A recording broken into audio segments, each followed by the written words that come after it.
Facundo. Perfecto. Bueno, buenísimo. Después, Ricardo, te anticipo eso de si es posible compartir pantalla para Sí, una... me dijeron que sí, yo no lo manejo, no tengo ni idea, Buenísimo. pero consulté y me dijeron que sí, que lo podían hacer eso, ¿eh? Así que Genial. espero que nos salga todo bien. Si Ya no, dejé la opción para compartir Buenas pantalla, Ale, tardes. te aviso. Genial. Buenísimo. bueno.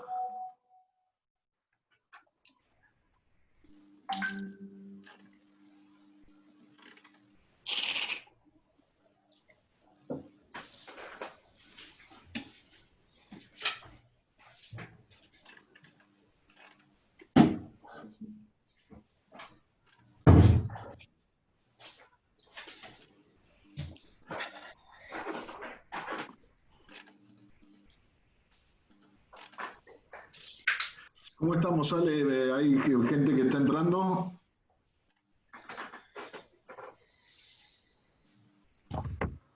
Si no, comenzamos.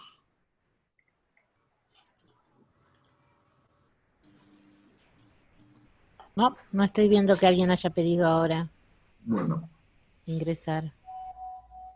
bueno, en esta, la cuarta charla de Desmadejando la colonialidad, que organizamos desde el Centro Cultural Desmadejando. No sé si tus compañeros ya te comentaron, Aritz, Dionela, bueno, Sí, sí. entonces eso no lo voy a comentar. Ya. El día de hoy estamos con Facundo Di Vincenzo, que nos va a hablar sobre pensando en los nuevos movimientos, el rol de los pueblos originarios. Él es profesor de Historia de la UBA, doctorando en Historia, especializado en Pensamiento Nacional y Latinoamericano de la Universidad de Lanús, investigador del Instituto de Cultura y Comunicación, del Instituto de Problemas Nacionales y del Centro de Estudios de Integración Latinoamericana Manuel Ugarte de la Universidad de Lanús. Bienvenido, Facundo, un placer tenerte acá en estas primeras 4 charlas que hemos organizado con la gente de la Universidad de Lanús, de la Cátedra del Posgrado de Pensamiento Nacional y Latinoamericano. Ha sido un placer lo que hemos tenido y seguramente esta también será completar un tema también que viene medio de, no sé si dejado de lado, pero cómo lo podemos incluir en un pensamiento nacional y popular, como plantearlo de la mejor manera y coherentemente con los principios que trae el movimiento peronista. Bueno, te cedo la palabra, te damos la bienvenida y muchísimas gracias. Bueno, The Bluetooth device is ready to pair. Charge in. en primer lugar, te agradezco, Ricardo, agradezco a todos y a todas por esta actividad que me parece en encuentros una iniciativa muy, muy buena. Yo en el caso sobre el tema es la primera vez que me plantean, más allá de los grupos internos de investigación, algo abierto sobre el tema de los grupos. Ahora vamos a discutir incluso cómo llamar, ¿no?, el tema, pero sobre el tema comúnmente denominado la cuestión indígena, ¿no? Así que bueno, es muy, muy bueno. Yo soy docente, bueno, de historia y también di en materias de antropología, así que vengo por alguna forma entablando algún diálogo con estos temas de varias disciplinas. Y lo que voy a intentar hacer es, como entiendo yo, las charlas con estas características que son charlas, para mí las mejores que hay, porque uno está explorando y estamos, creo que por eso hice un PowerPoint, para tratar de ir rápido Facundo, se te escucha medio cortado, ¿puede ser? Ahí va mejor, ahí me acerco más, si no. ¿Ahí se escucha bien? Sí, creo que vos, puede ser, Ricardo, que seas vos que tengas inconvenientes. A ver ahí se escucha bien, ¿me escuchan bien o...? Ahí no se escucha. Soy Bueno. yo, listo, no. Yo escucho bien. Ok. Bueno, bueno, lo que les quería comentar es que voy a plantear más bien interrogantes, ¿no? O sea, voy a elaborar, obviamente, desde mi humilde lugar, la lectura, que es una lectura desde el pensamiento nacional, ¿no? Y es una lectura como historiador, que es un poco a veces cuadrada, ¿no? Muy aferrada a una línea histórica. Y bien, como les comenté, dicté clases de antropología. Envidio a los antropólogos por su perspectiva mucho más, a mi entender, más amplia, ¿no? El historiador sale más de la uva, salimos bastante cuadrados, ¿no? Y después tenemos que trabajar mucho esa metodología, a mi entender. Entonces, bueno, yo les propongo hacer una lectura a partir de esto que preparé, que es un PowerPoint, y después abrir al debate, tratar de ir... voy a intentar, pero esto es difícil porque nunca lo puedo cumplir. Como historiador nos vamos por las ramas, pero voy a tratar de ser lo más concreto posible para después dejar un planteo a la charla, que es lo que más me interesa, ¿no? Hay algunas cosas que pueden ser... que a mi entender del pensamiento nacional pueden llegar a generar alguna polémica, así que me interesa, me gusta, a mí en particular me gusta generar inquietudes, ¿no? Y más sobre temas que no están para nada cerrados, ¿no? Como este, que eso es lo que pienso yo. Así que más que cerrar temas, voy a abrir, intento abrir inquietudes. Bueno, voy ahí a ver, acá estamos... Sí, ahí lo ven, ¿no? Sí, ¿se puede ver? Joya. Bueno, como les comentaba, esta es una portada que lo que intenta hacer es mostrar en primera instancia los pueblos distribuidos, ¿no? en el país. Si bien voy a hablar de algunos autores latinoamericanos, principalmente me voy a focalizar en la cuestión indígena en Argentina, ¿no? En Argentina, que es... y en este sentido voy a tomar algunas caracterizaciones de estos autores. Yo creo que estos encuentros me parece que está bueno de alguna forma que el que no conoce el tema o conoce algo del tema y quiere llevarse herramientas, o sea, llevarse lectura, decir, bueno, a ver, este tipo me habló de estos autores. Bueno, tener por lo menos en el radar una serie de autores. Uno es, bueno, José Hernández, voy a hablar de José Hernández, ¿no? Manuel Ugarte, que ha trabajado el tema también, ha mencionado a los indios. Amelia Podetti, con una visión muy particular sobre el mestizaje, ¿no?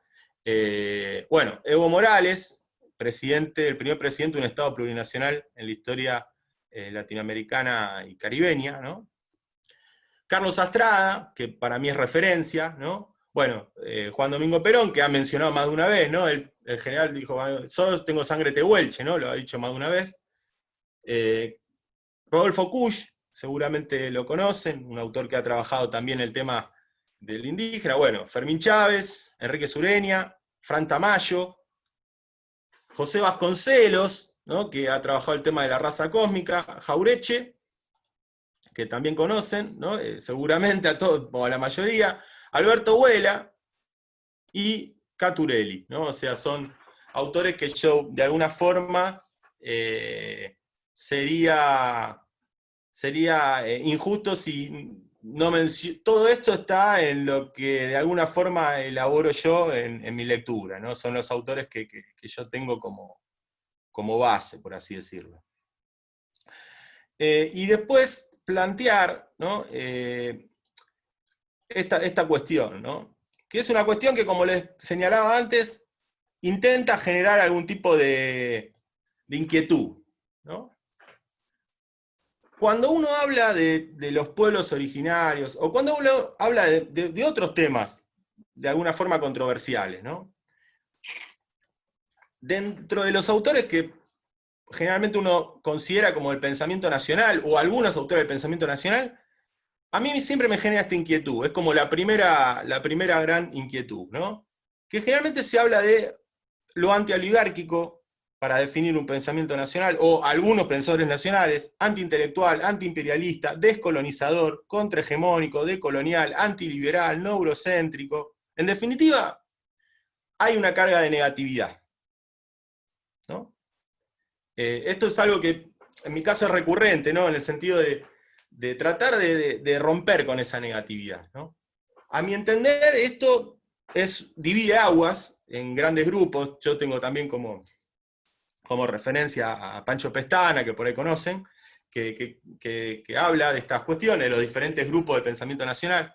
Y acá yo identifico, esto es una cuestión personal, que por ahí desde la izquierda nacional, de la llamada izquierda nacional, ¿no? Por ahí con el Colorado Ramos a la cabeza, con Jorge Alberto Ramos a la cabeza, hay una carga de negatividad. Eso no quita que no sea pensamiento nacional, obviamente, pero voy a tratar de comentar que esta carga de negatividad de alguna forma ha generado un problema a la hora de pensar temas como el que vamos a trabajar hoy, ¿no?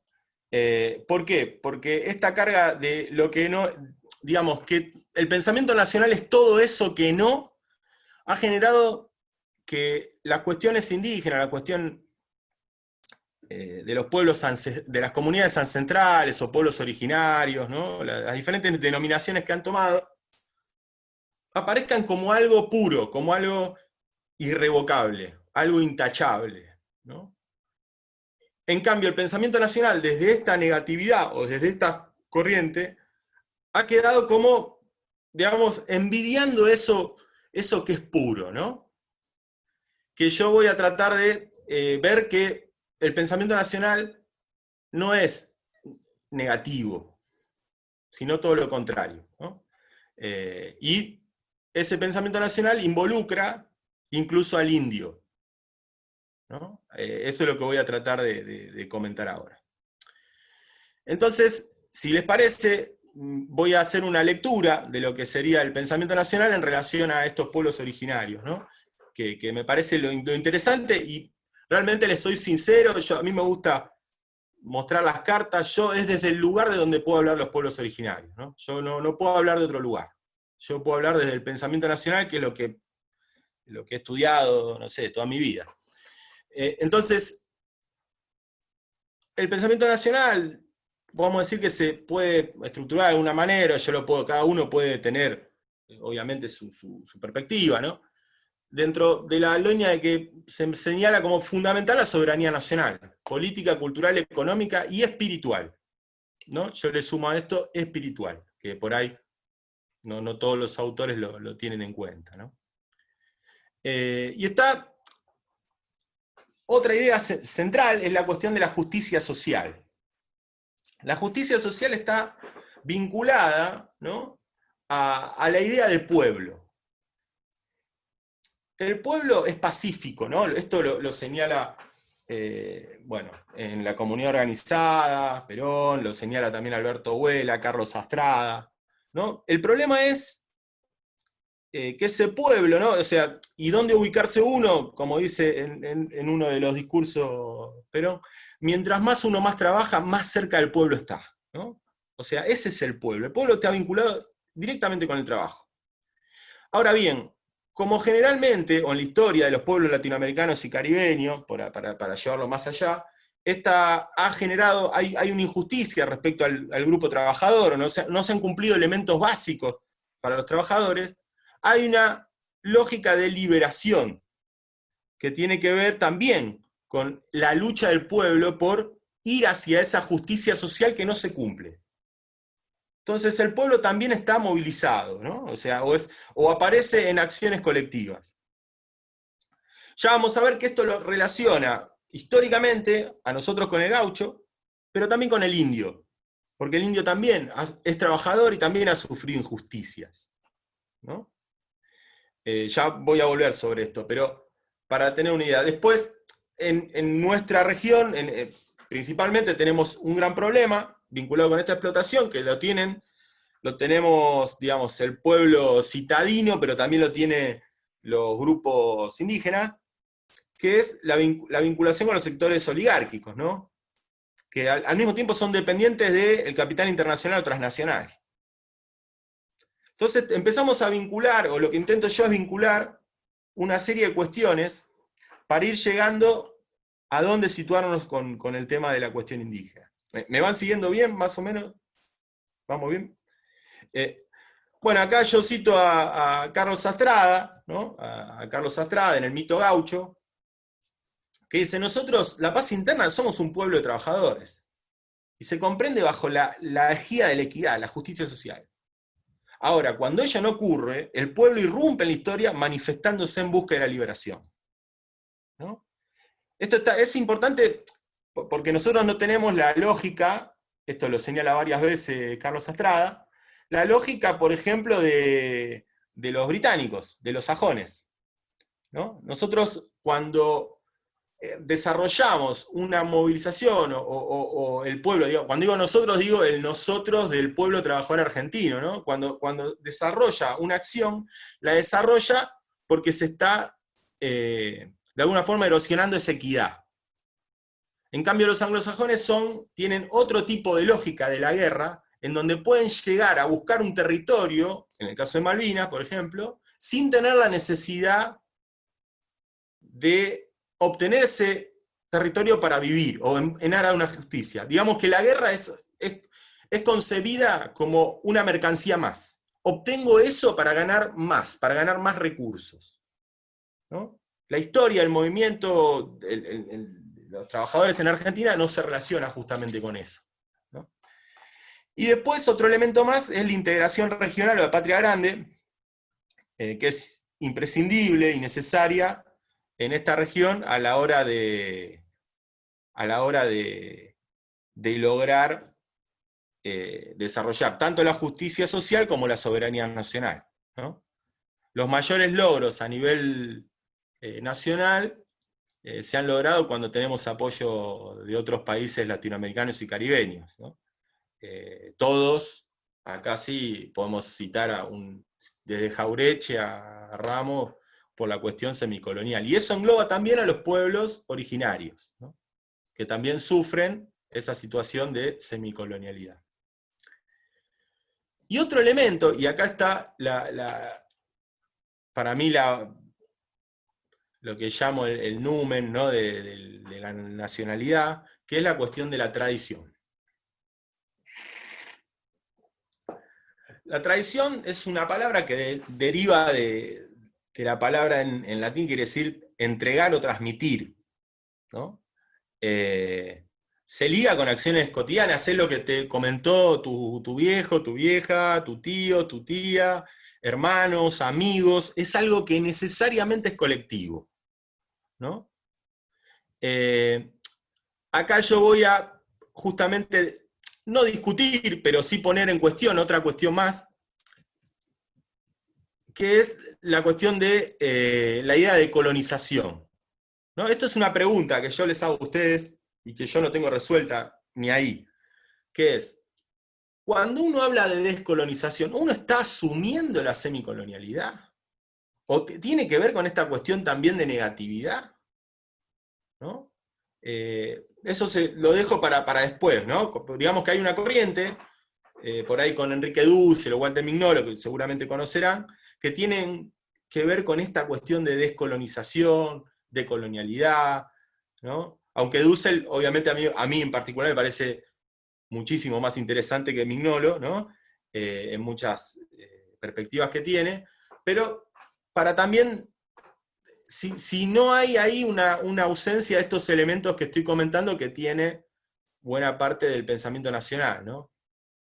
Y que, bueno, se expresa en Huela, en José Hernández, en Carlos Sastrada, ¿no?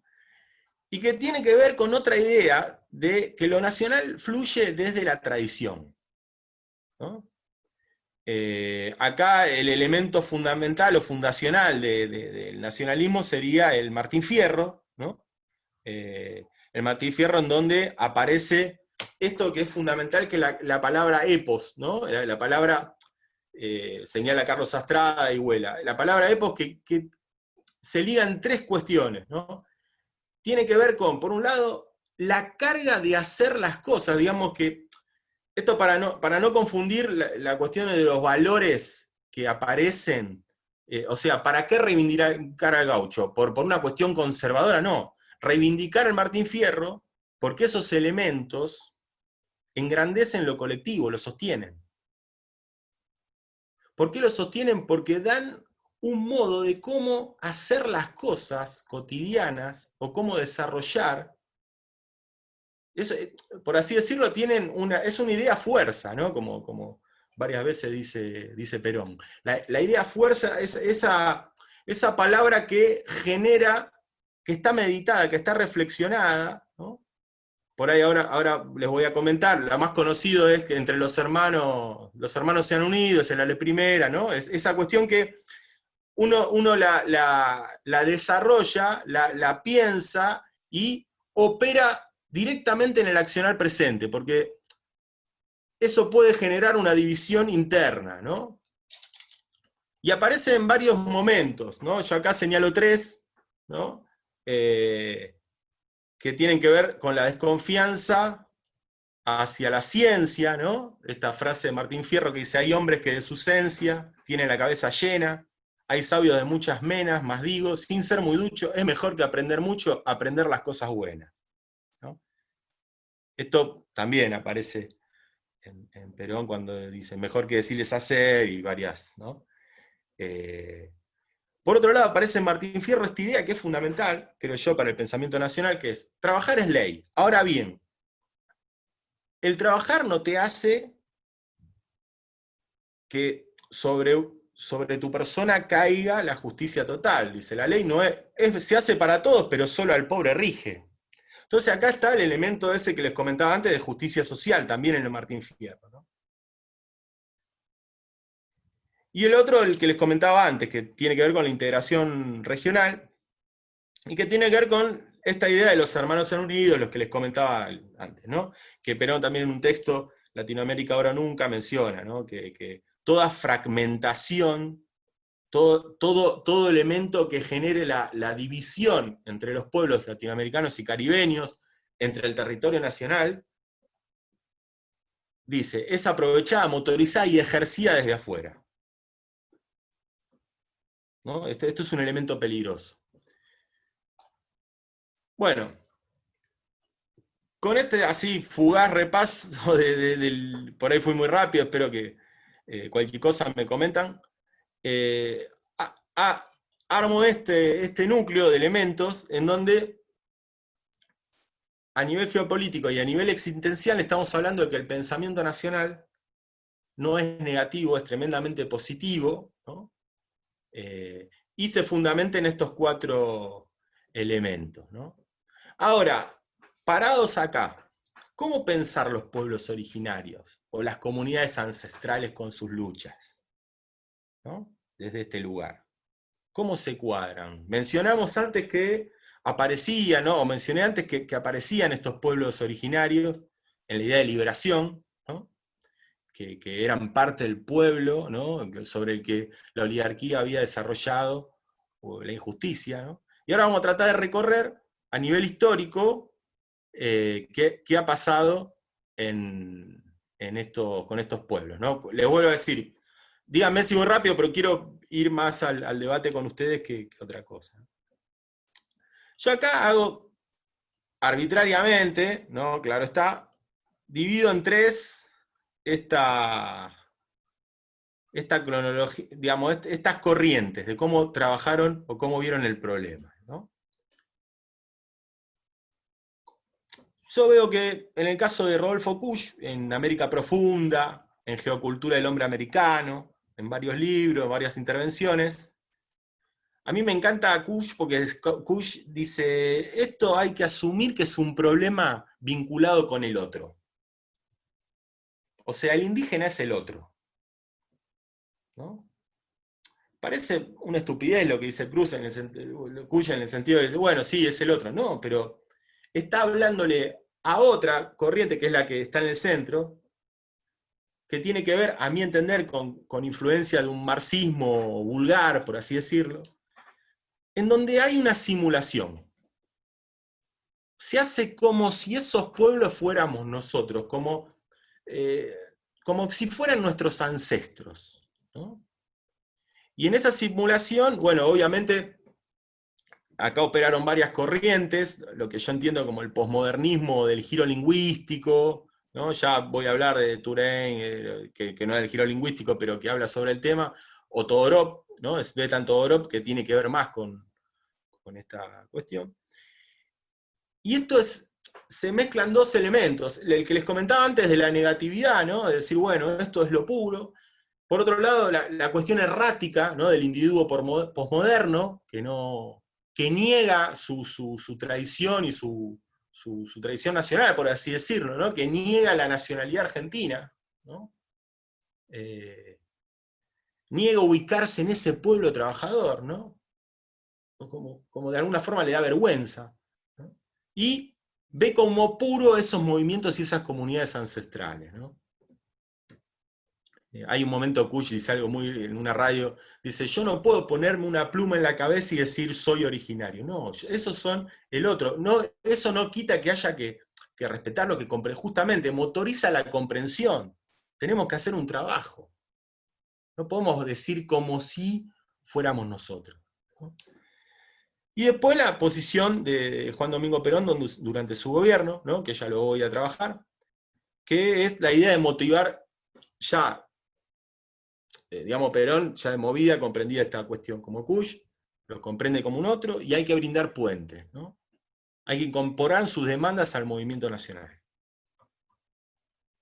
¿no? Y está enmarcado, por ejemplo, en la cuestión de la adquisición de tierras, que de alguna manera podemos decir que estamos con los mismos problemas, porque en definitiva ahí nos ponemos de cara a la oligarquía terrateniente, ¿no? Entonces, como pueden ver, son muchas dimensiones o perspectivas sobre el tema que yo fui viendo en estos autores.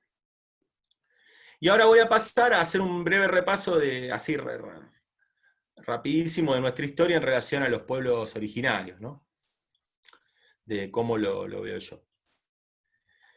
O cómo lo que fui viendo, ¿no?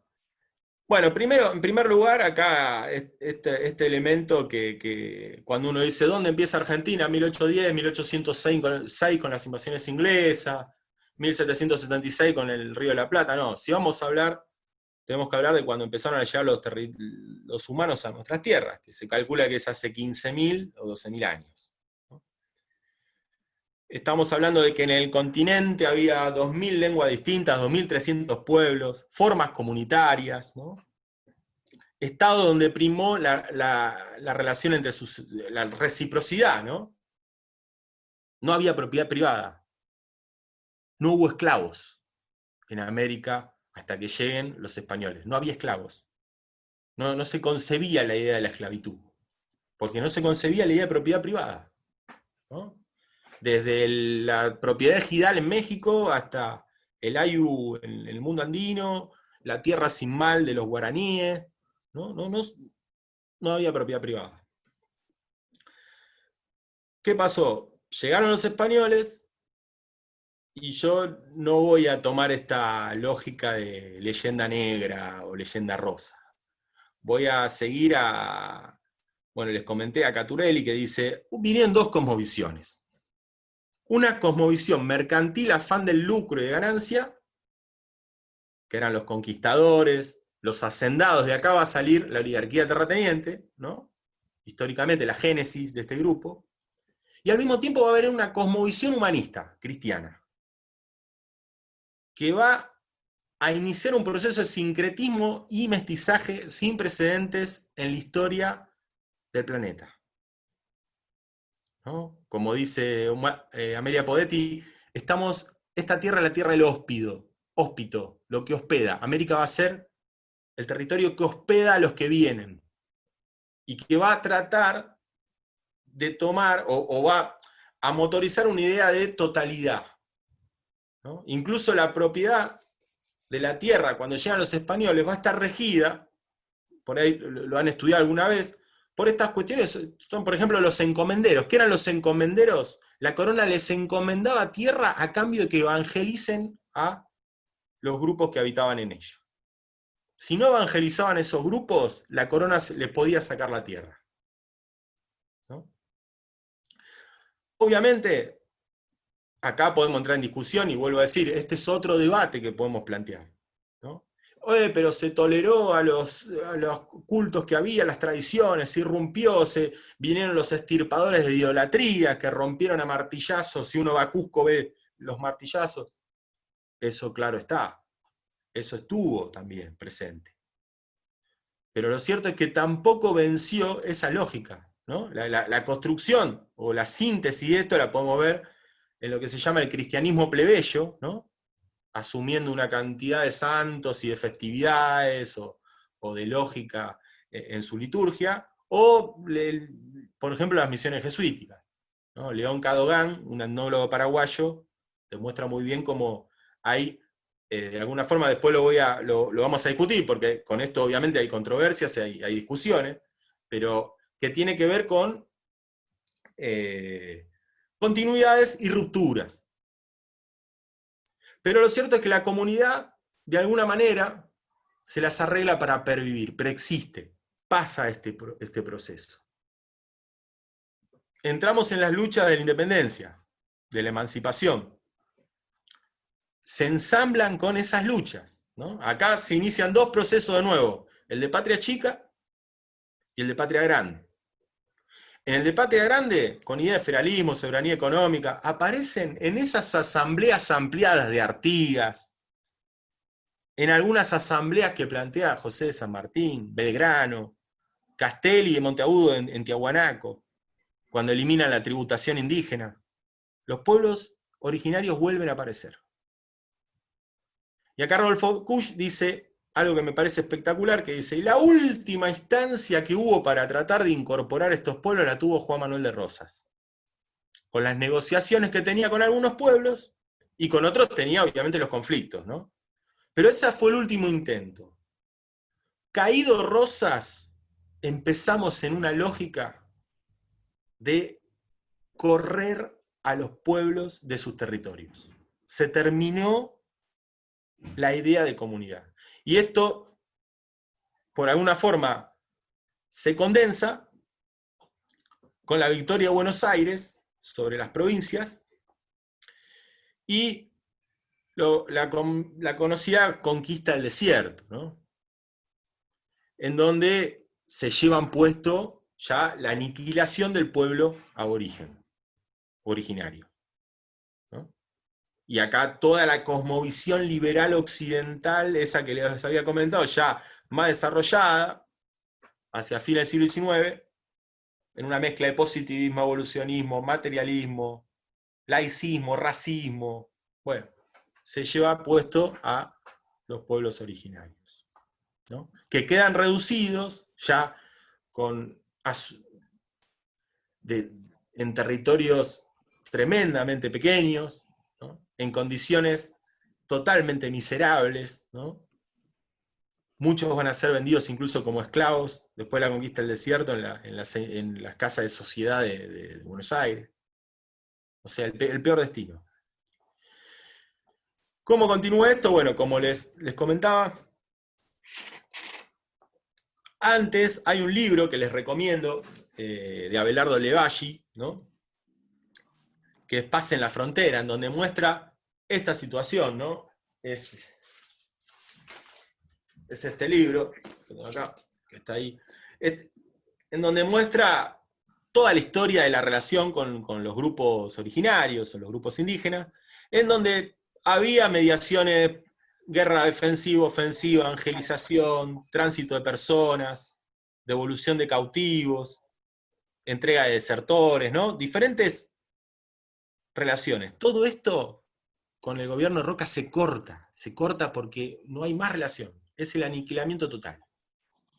Tabla rasa, ¿no?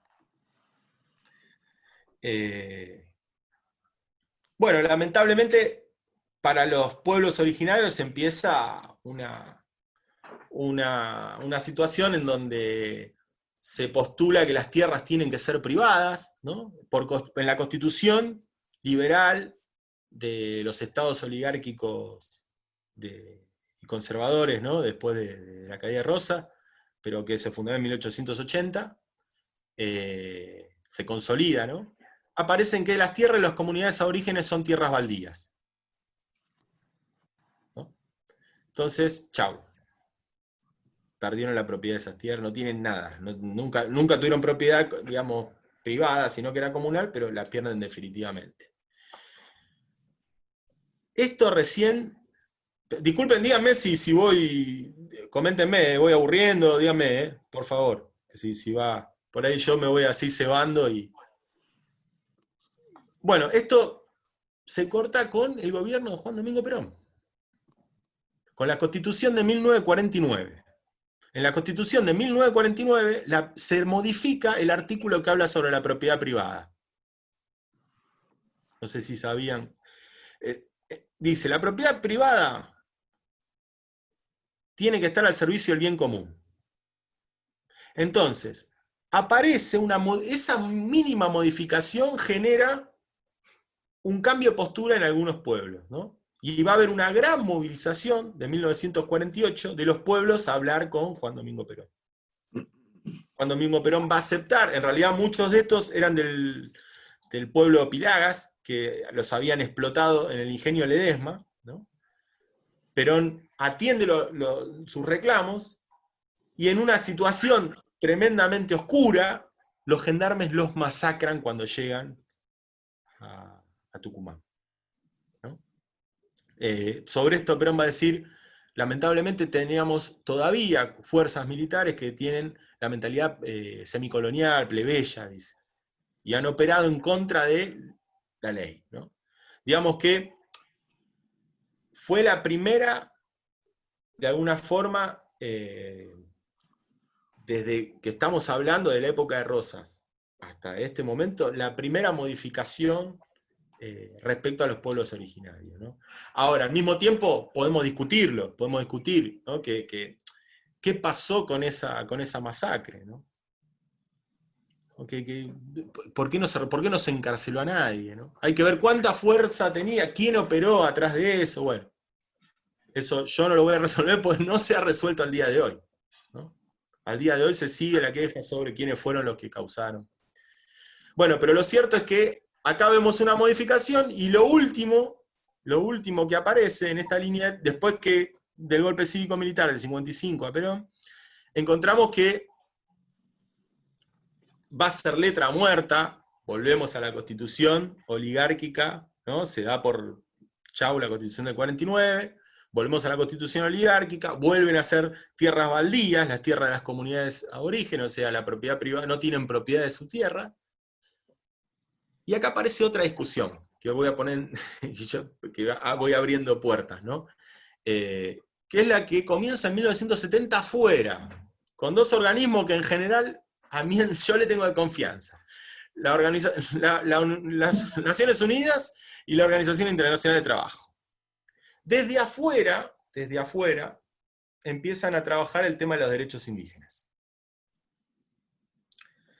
Hay una subcomisión que manda los derechos humanos, ¿no? Martín Escobo hace una revisión en toda América Latina, y dice, en 1981-86 empiezan a trabajar sobre las irregularidades, la discriminación que sufría. Principalmente esto sucede en Centroamérica, en Guatemala y en Belice hay una matanza descomunal de pueblos originarios, ¿no? En los años 80. De alguna forma las Naciones Unidas tratan de atender, y se crea un convenio, una serie de un tratado, por así decirlo, en donde aparecen un montón de elementos a desarrollar de acá en más con lo que llaman pueblos indígenas y tribales. Yo acá tomé algunos de esos puntos, ¿no? Libre determinación, a las tierras y territorios, recursos tradicionalmente ocupados, ¿no? Adquirir personería jurídica, digamos. Ahí los pueden leer, pero desde mi lectura, y esto obviamente lo podemos después debatir, es una bomba que le tiran a los nuevos gobiernos democráticos. A mi entender es una bomba que le tiran a los nuevos gobiernos democráticos. Que volviendo a los principios de integración, postulados por el pensamiento nacional, esto no hace más que fragmentar la situación. Porque vos estás operando jurídicamente, que es la forma de operar de las Naciones Unidas, por encima de las constituciones de los estados. Está creando un artificio. No está generando los puentes, o no, digamos, no está en la tradición del pueblo, no ha generado un puente y vos estás desarrollando una base legal a nivel internacional sobre cual estos grupos pueden empezar a reclamar a los estados nacionales, ¿no? Digamos, ya no es el problema con algo mayor, sino el problema es el Estado. Bueno, hasta acá. Después yo tengo otras que es de las ciencias sociales. Si quieren continúo o quieren comentar algo, cómo quieren hacer. No sé cómo le prefieran. Por ahí quieren bajar un poco y le comentan algo y seguimos, o voy a la otra parte que sería las ciencias sociales, como ustedes prefieran. Bueno, si hay acuerdo, yo diría que continúe, Facundo, pero no sé si hay alguna pregunta urgente. Bueno, avanti nomás. Bueno, seguimos. Bueno, acá hay una cosa que yo voy ahora a las ciencias sociales. Sigo siendo, digamos, me considero por lo menos del campo nacional, pero ahora me pongo como científico, ¿no? Como androide de investigador. Y veo, ¿qué pasa con las metodologías de las ciencias sociales? ¿No? Las ciencias sociales y los pueblos originarios. En primer lugar, los pueblos originarios casi que no le dan bola en la sistematización o en la división de las edades, ¿no? En las edades son pueblos prehistóricos. Estos son pueblos prehistóricos, ¿no? Hay una lógica en la historia, digamos, en mi tribu, yo soy historiador, no sé cómo mis compañeros son todos sociólogos, cientistas políticos, lo vieron, ¿no? Juan, Ari, yo vengo más cuadrado de historiador, no están en las edades históricas, porque la historia dice que es la historia de los pueblos que tienen escritura. Como no tienen escritura, son pueblos sin historia, como dice Eric Wolf, ¿no? El antropólogo alemán. Hay una edad antigua en donde no participamos, ¿no? Nosotros digamos que recién América entra en la modernidad, cuando los europeos llegan. Hasta hay algunos historiadores que dicen que no entra ahí, porque no puede ser algo tan entre nosotros pedorro como llegar a América. ¿América qué? No es nada, mejor es cuando apareció la imprenta, ¿no? Hay algunos que ni siquiera consideran que el descubrimiento de América sea importante. Dicen, no, es más importante cuando los otomanos sacaron a los romanos de Oriente, ¿no? Entonces nosotros no estamos en la historia de Occidente, y menos los pueblos originarios. Después hay otros que desde las ciencias sociales han propuesto lecturas, ¿no? El alemán Dieselhoff, El imperio de los incas, con Bodin, señalando que era comunismo, ¿no? Es estos marxistas que veían comunismo en todos lados, y los incas dicen, no, los incas es el ejemplo del comunismo. Hubo comunismo antes de la Unión Soviética. Miren qué bueno, ¿no? Entonces, ¿qué hay que hacer? Y aparece acá, ya en los años 70, una lectura de los grupos originarios en donde ahí está la raíz de la comuna rusa, del MIR, ¿no? Entonces, se zambullen a un marxismo indigenista de revolución nacional, ¿no? Entonces, Tupac Amaru fue un bolchevique, ¿no? O sea, hay lecturas, a mi entender, muy superficiales de los movimientos sociales en América Latina. Después está Tzvetan Todorov, como les dije, aparece el otro, ¿no? Yo acá hago como una ironía, ¿no? Cuando nosotros somos los otros, ¿no? Todorov, yo creo que con buenas intenciones, trató de mostrar que éramos los otros, pero al momento de hablar de Moctezuma, ¿por qué se pasa al cristianismo, por ejemplo, antes de morir? Dice, bueno, fue un hecho errático, no se puede, él estaba confundido, y pierde de vista algo fundamental para nuestros pueblos, que es la conexión con la tierra. Moctezuma, por ejemplo, esto doy un ejemplo, no me voy a poner ahora a hablar de Todorov, pero un ejemplo es, Moctezuma se pasa al cristianismo para que lo entierren. Si a Moctezuma lo enterraban, Moctezuma podía continuar con su linaje, ¿no? Y con eso podía continuar lo que después va a ser el mito del Incarri, ¿no? La vuelta del Inca, la utopía andina, ¿no? Que al no estar el cuerpo, pero está el espíritu porque eso se pudo enterrar, quedó en la tierra el espíritu, ¿no? y va a ser una profecía de que podemos, así con algunos autores como Alberto Flores Galindo, la relacionan con Sendero Luminoso, bueno. Pero de alguna forma el mito incaico queda. Y después está Alan Turing, que por ahí lo conocen, que hizo el libro conocido Movimientos Sociales de Hoy, y en donde él dice, no es un movimiento social los grupos, los pueblos originarios. ¿Por qué no es un movimiento social? Porque no se construye desde la oposición. Es algo que no hace como las luchas históricas de los movimientos sociales, lucha de clases, sino que es un movimiento que tiene un elemento vinculado con el pueblo, vinculado con la tierra, va más allá. No lo resuelve Turing, ¿no? Pero dice, por lo menos lo destaca, lo saca de los movimientos sociales. Ese no es un movimiento social, va por otro lado, ¿no? Después está este librazo, a mi entender, de Kusch, en donde dice, para que se den cuenta que son otros, que no tienen nada que ver con nosotros, hace esto que es una genialidad, otra más de Kusch, ¿no? Que dice, si a vos te piden dibujar, dibujate vos en un papel. Dibujás un pictograma, si dibujás un poco mejor, haces una figura humana un poco mejor. Ahora, este es el dibujo que realiza alguien del mundo andino cuando le dicen dibuja un hombre. Dibuja al hombre, dibuja a la mujer, dibuja la tierra, dibuja el sol, dibuja la luna. Es un todo integrado. Estos son los pueblos originarios. No se pueden pensar a nivel occidental individualizados. Es todo esto un nombre, ¿no? Y con esto señala como diciendo, ven que es otro modo de ver el mundo, ¿no?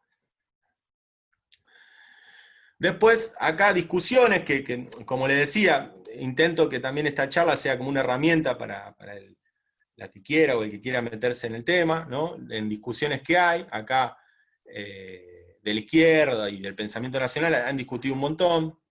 Algunos como Mariátegui, que está acá arriba, con Puigros y con Liborio Justo, han sostenido que lo que ocurrió fue feudalismo, cuando vinieron los españoles, entonces hubo servidumbre, ¿no? Digamos que no rescatan la preexistencia o la existencia de una comunidad originaria ya con los españoles, y ahí se terminó, ¿no? Ahora, hay otros que, como Amelia Podetti, Huela, Kusch o Aya La Torre, hablan de que hay sincretismo y hay mestizaje. Acá dice primitas, pero es primitivas. Las comunidades primitivas incorporan nuevas formas y modifican otras. Digamos que estos autores rescatan de alguna forma ese humanismo católico que les comentaba. Y después tenemos a Álvaro García Linera, que por ahí lo conocen, vicepresidente del Estado Plurinacional de Bolivia, que escribió mucho también sobre el tema. Alberto Flores Galindo, León Cadogan, el etnólogo paraguayo, que dicen, hay continuidades y rupturas. Hay elementos que sí se rompieron, pero hay otros que continúan, de otra manera, ¿no? Los corro porque los tres son críticos del humanismo cristiano, ¿no? Dicen, no, eso solo... ven al humanismo cristiano relacionado con el proceso de conquista, estos tres, ¿no? A diferencia de los que les señalé antes. Bueno, y acá ya termino, y ya vamos al debate. 53, bueno, me fui un poquito, quería llegar a 40, pero me fui, pero el debate sería, acá agarro al Colorado Ramos con una frase que a mí me parece buenísima, que es en el prólogo que le hace al Paso de los Libres de Arturo Jaureche, en donde dice algo así, dice, y que me parece a mí aplicable a la última cuestión, que es justamente para motivar el debate, ¿no? Que le voy a mostrar la última filmina, puede ser o filmina o pantalla, que es que él señala, lo que pasó acá fue que cuando vinieron los inmigrantes, leyeron la historia que había escrito Mitre. Como leyeron la historia que había escrito Mitre, lamentablemente no están los gauchos, lamentablemente no están los indios, fueron erradicados. Interpretaron la historia de una forma que es la historia de la patria chica. ¿Por qué menciono esta, lo digo sintéticamente? Porque también en una lectura posible sobre los pueblos originarios y algunas expresiones de los líderes de los pueblos originarios, yo creo que tienen que ver con esto también. Que la tradición de alguna forma se rompió, y esos pueblos originarios están de alguna forma reproduciendo esa historia mitrista, ¿no? Y voy a algo que obviamente puede ser polémico, pero bueno, es lo que de alguna forma pienso yo. Del pensamiento nacional también podemos pensar que, como hay pensadores argentinos semicoloniales, también hay pensadores o autores o líderes de los pueblos originarios semicoloniales. Lamentablemente pasó eso también, porque la tradición se rompió, ¿no? Y tenemos este tipo de cuestiones, ¿no? Por ejemplo, los mapuches que van a exigir, hay una sociedad en Argentina-Chile, la Mapuche International Link, en Bristol, que reclaman, no digo que sea, este es un grupo de los mapuches, que reclaman el territorio patagónico. Y enlaza el reclamo, o el reclamo más bien, la ilegalidad con que ocupan las Malvinas los británicos, ¿no? Y acá tomo una frase de Scalabrini Ortiz, que dice: la diplomacia británica es el resorte oculto de nuestra historia, ¿no? Hacen de nuestra ignorancia el pedestal de su poder. Obviamente, al mismo tiempo que acá dejo de compartir y les comento lo bueno de los movimientos, porque si no es todo bajón. Que creo yo que tenemos una expresión extraordinaria en el continente, que es la del Estado Plurinacional de Bolivia, que solucionó incluso un problema del pensamiento nacional, y un problema de los estudiosos del nacionalismo en el mundo. Hobsbawm, Gellner, Carl Schmitt, se han roto la cabeza. No, nación, ¿qué es nación? ¿Qué es nacionalismo? Benedict Anderson, Perry Anderson. ¿Qué es el nacionalismo? Plurinación. Un Estado, muchas naciones. Ya está. Tiren todas las bibliotecas. Te lo resolvió. Evo Morales y Álvaro García Linera, ¿no? Y funcionó. ¿Por qué? Porque ¿qué dijo más de una vez en los discursos Evo Morales? Es imposible pensar la soberanía política con un Estado boliviano fragmentado. Llegó a hacer huelga de hambre Evo Morales para que no se fragmente Santa Cruz. Aunque sabía que en Santa Cruz tenía el núcleo de su oposición. ¿Por qué? Porque es imposible pensar la soberanía política en un Estado fragmentado. Ahora, es posible pensar la nacionalidad, las costumbres, las tradiciones de los pueblos originarios, al mismo tiempo en un Estado. Y es posible pensar que esos grupos estén representados en una comunidad organizada, como ocurría en el Congreso de Bolivia, en donde iban los representantes de las comunidades originarias. Entonces, es posible eso. Hubo hace poquito, ¿no? Si lo dejaban un poquito más y no le hacían el golpe que le hicieron, teníamos un Estado plurinacional, ¿no? Ahora, a mi entender, y acá es pensamiento personal y podemos abrir, es de los dos lados. Es el puente de los pueblos originarios, y desde el movimiento nacional también se tiene que motivar ese puente. Porque si no, también tienen todo el derecho de ver en el Estado un elemento opositor a sus intereses, ¿no? Entonces, bueno, hasta aquí, como les traje más inquietudes, creo pero esa es mi lectura, y ahora sí los dejo casi una hora, les maté la cabeza, perdón. Pero bueno, esto es lo que yo pude, por lo menos de mi lectura, hablar sobre el tema, ¿no?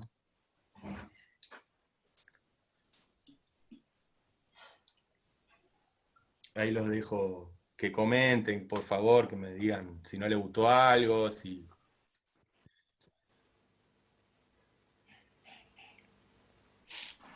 Me parece que hiciste un buen muestreo de varias cosas muy, muy interesantes. Yo me quedo, bueno, primero voy a hacer si alguno quiere hacer alguna pregunta de los compañeros al respecto. Yo me quedo con eso, ciertos planteos que me parece entenderlos como esta cuestión, por ejemplo, de los derechos humanos y el multiculturalismo, ¿no? Si los derechos humanos son universales, entonces tenemos que anular las culturas, los distintos grupos. Y cómo, bueno, que suele ser mucha gente, muchos de los militantes, las paralelas que se tocan en el infinito, ¿no? O sea, se defienden las dos posiciones hasta que vos le decís, bueno, pero entonces, ¿cómo hacemos? Yo lo que me pregunto es cómo podemos hacer, o dejar uno de lado o plantear otro, plantear por esto que está por ahí, la cuestión de del Estado plurinacional, ¿no? O alguna otra solución. Eso es mi cuestión, Facundo. Sí, sí, te comento brevemente, pienso como decís vos, como podés ver, Ricardo, yo tengo esa línea, ¿no? Yo creo que el universalismo opera como un elemento fragmentador de la unidad nacional.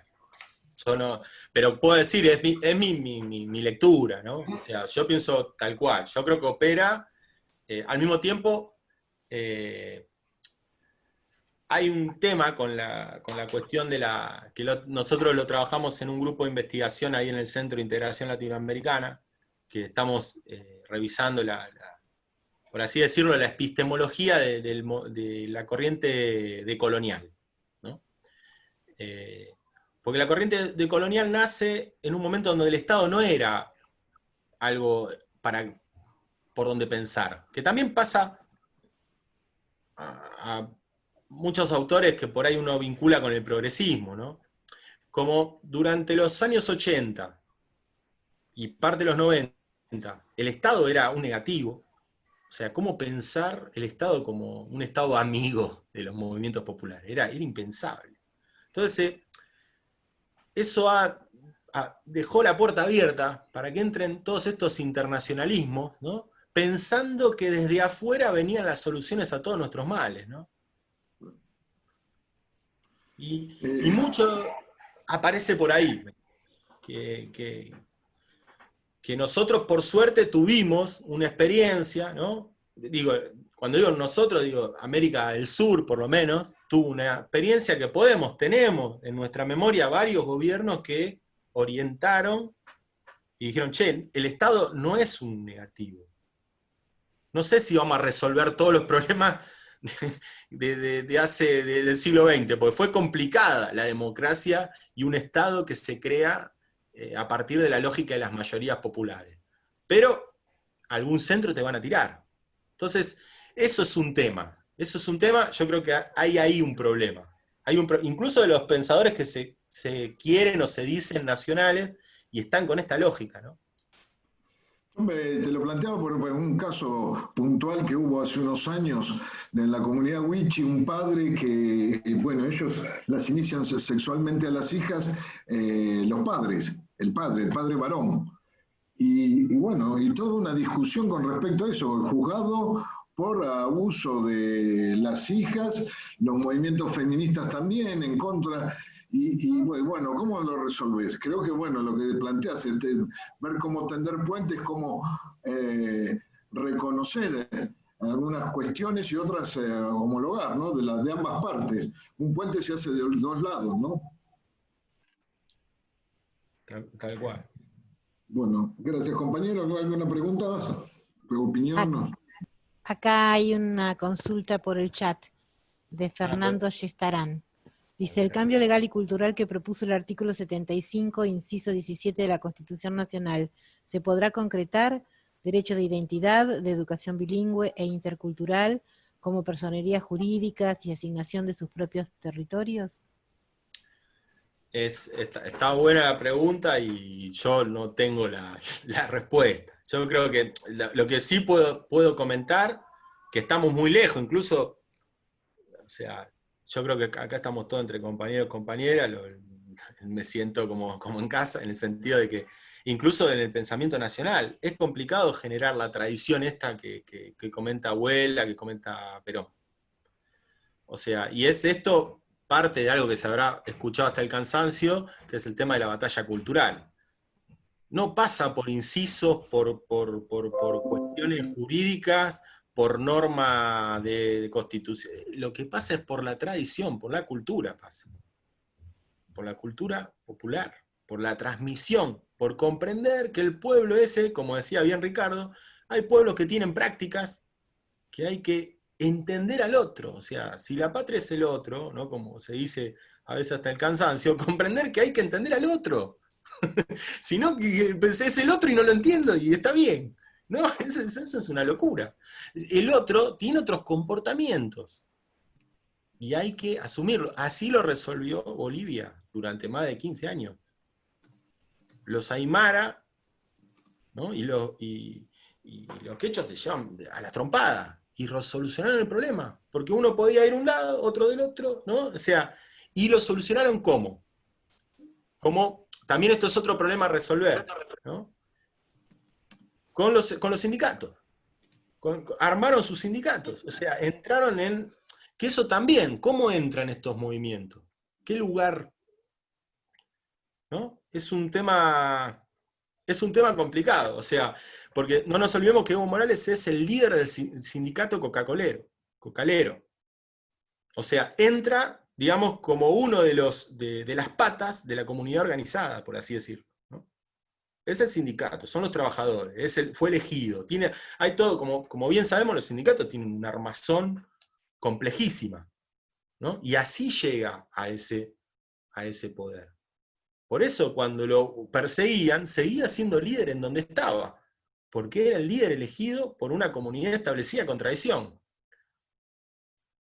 Ahora, ¿de qué forma se pueden acoplar o se acoplan estos movimientos, estos grupos originarios? Ahí es un problema, ¿no? O sea, es un problema de comprensión también de cómo... Lo mismo que pasa, o que pasó, por suerte, hasta el año pasado, con los movimientos de la economía popular. Los movimientos de la economía popular tenían que pasar a ser un sindicato. Era lo único, o sea, digamos, el Estado, hay que asumir que el Estado tiene un funcionamiento determinado y que vos para entrar en esa comunidad nacional tenés que asumirlo. Si vos decís, no, yo quiero mi territorio y no quiero estar dentro de este Estado, es muy complicado. Es muy complicado, ¿no? Entonces, en el caso de Bolivia vimos una solución, ¿no? En el caso de, a mi entender, de la comunidad mapuche actual, yo veo problemas para interpretar esa lógica, ¿no? Digo mapuche porque es, sin duda, por ahí, no tanto de este lugar, de esta región argentina, pero sí del lado chileno tienen tremenda fuerza los mapuches y tienen una posibilidad de movilización y son un sujeto político poderoso, ¿no? De alguna forma eso, a mi entender, contagia al grupo mapuche de este lado de la cordillera, y contagia en el sentido de, para decirlo así a lo bestia, en Chile no hubo peronismo. Entonces el Estado siempre fue un negativo para los grupos aborígenes. Nadie le tiró, ni se les ocurre que le tiren un puente. Entonces tienen la posición secesionista, se quieren dividir de Chile. Y para mí eso contagia al grupo, ¿no? de este lado de la Patagonia. Pero bueno, la verdad que no, yo creo que la única modificación es una modificación a nivel cultural, tradicional, o sea, asumir. Y por otro lado, me parece interesante esto que plantea Perón, ¿no? En un discurso de los libres del pueblo, que señala, el enemigo es el mismo, es la oligarquía terrateniente, ¿no? En sentido, a la hora de desarrollar puentes, ¿no? Lo de Santiago Maldonado claramente tiene que ver con los terratenientes, con las tierras de Véneto. O sea, claramente es el mismo enemigo, ¿no? Que viene erosionando la unidad nacional. Digamos, hay punto de contacto. Hay punto de contacto. Lo que yo no creo, que eso estoy seguro, por lo menos es, yo no me puedo poner, no es mi comunidad ancestral. Mi comunidad ancestral viene del gaucho, o sea, yo lo concibo como un otro. Acá estoy con Cuyo, estoy con Vuela, es un otro cultural, con el que hay que establecer puentes, ¿no? Pero no es, yo no me puedo decir, no, esos son la comunidad, la pacha, me ponga a hacer un ritual, tiro un vino en el patio, es otra lógica, es otra cosmovisión, y la tengo que comprender, y de alguna forma tengo que establecer puentes, ¿no? Eso es lo que me parece a mí. Acá hay otra pregunta de Juan Idiazábal. Si podés explayarte un poco más sobre el Estado plurinacional de Bolivia. ¿Es posible para otros estados latinoamericanos, incluida la Argentina? Bolivia, en Bolivia estuve un par de veces, para mí es otra lógica, el mundo andino. En realidad hay algo que yo trabajo con Mario Porto, por ahí lo conocen a Mario, que es un historiador. O sea, yo tengo la faceta del historiador, que me parece siempre genera interrogantes, ¿no? Y como historiador, él dice una cosa, dice, de Córdoba para arriba, la cosmovisión cambia, ¿no? Y un poco cuando uno viaja de Tucumán para arriba, ahí sí podemos hablar estamos hablando de otro tipo de costumbres, y que tiene que ver con el mundo andino, para mi entender, ¿no? El mundo andino es una cosa. Ahora, la verdad que la lógica del territorio argentino no es la lógica de Bolivia. Así todo, se puede pensar en un Estado plurinacional, pero no va a tener la fuerza que tiene en Bolivia, ¿no? Porque estamos hablando de Bolivia, no sé, el último censo, 50%, 70% de la población tiene sangre indígena, ¿no? O sea, realmente tiene una fuerza muy potente lo que ha motivado y lo que ha desarrollado a la cabeza de Evo Morales, ¿no? Ahora, en nuestro territorio estamos hablando de un Estado que le va a tener que brindar un puente a las minorías, ¿no? O sea, eso, sin duda, los pueblos originarios están en nuestro territorio, pero hay que asumir también que son minorías, ¿no? Y ellos también tienen que asumirse como... Y entonces, en esa situación hay una instancia de negociación, ¿no? Que creo que hasta donde sé está desarrollada, lamentablemente, por esto que vino internacionalmente, ¿no? Por dejarles que tengan un idioma, por dejarles que tengan sus costumbres, las prácticas de algunas prácticas de medicina, ¿no? que ellos desarrollan, que va en contra de la medicina tradicional nuestra, ¿no? Pero al mismo tiempo también sé que hay problemas graves. Hubo un problema hace unos 15 años que plantea toda una lógica, a mí me rompió la cabeza, que fue uno de la comunidad mapuche, fueron a sacar a un museo patagónico las momias. Porque decían, esas momias no tienen que estar en el museo, ¿no? Tienen que estar en la tierra sagrada, ¿no? Con esto lo que quiero decir es que hay un cambio científico, cultural, que tenemos que hacer, que estamos muy relegados, estamos muy por atrás de lo desarrollado en el Estado Plurinacional de Bolivia. En parte porque son una minoría, en parte porque en nuestras universidades no tenemos una historia de los grupos originarios. Siguen siendo los grupos sin historia. Yo estudio historia, tengo América 1, en donde veo un puchito, 5 textos y ya está. Seguimos la lógica de civilizatorio occidental. ¿Cuáles son los más importantes? Los más parecidos a los europeos. ¿Quiénes son? Estudiamos muchos a los mayas, muchos a los incas, muchos a los aztecas. Los pueblos de las tierras bajas no son importantes. Nuestros pueblos no son importantes. Lo podemos ver en los manuales de historia. Yo soy profesor de secundario. ¿Cuánto le destinan a los charrúa, a los chanatimbúes, a los tehuelches, a los mapuches? Entonces tenemos un problema muy importante, ¿no? Al mismo tiempo, tenemos un problema importante en el pensamiento nacional, porque tenemos, como yo partí de la base del pensamiento nacional, tampoco cuánto hay de esa base en los manuales de escuela, ¿no? A lo que voy es, a veces me parece que se trastocan esto Ari Recalde lo habrá comentado muy bien, ¿no? Se trastocan los ejes centrales, o sea, lo central es el pensamiento nacional. Después podemos pensar, ¿no? O sea, y esto, o sea, esa cuestión que a mí me parece muy posmoderna, progresista, de equilibrar todos los problemas por igual, ¿no? O sea, es todo como, que es un tema a la hora de pensar esto, ¿no? Y fue un tema a la hora de pensar a Santiago Maldonado. La sociedad tuvo graves problemas, el sentido, por lo menos yo lo escuchaba, digo la sociedad porque lo escuchaba en La Verdulería y lo escuchaba en Canal 11. ¿Qué quieren los mapuches? Quieren nación, son de acá, son argentinos, no son argentinos, son chilenos. Era una locura, era pensar la cuestión indígena, fue como reflotar algo que que estaban ahí y que no sabemos cómo pensarlo, ¿no? No sabemos cómo pensarlo, es algo totalmente extraño a nuestra lógica, ¿no? Y también alguno lo dijo por ahí, ¿no? Me acuerdo de Dolina, pero alguno lo dijo, ¿y qué hubiera pasado si el muerto era un mapuche? ¿Hubiéramos tenido tanto problema? ¿Hubiéramos hecho tanta movilización?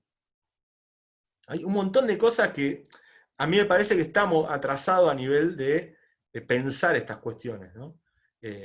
Respecto a la cuestión nacional, a la cuestión indígena, perdón. Acá me había salteado un comentario de Juan Constant que dice, muy interesantes reflexiones, muy ordenador.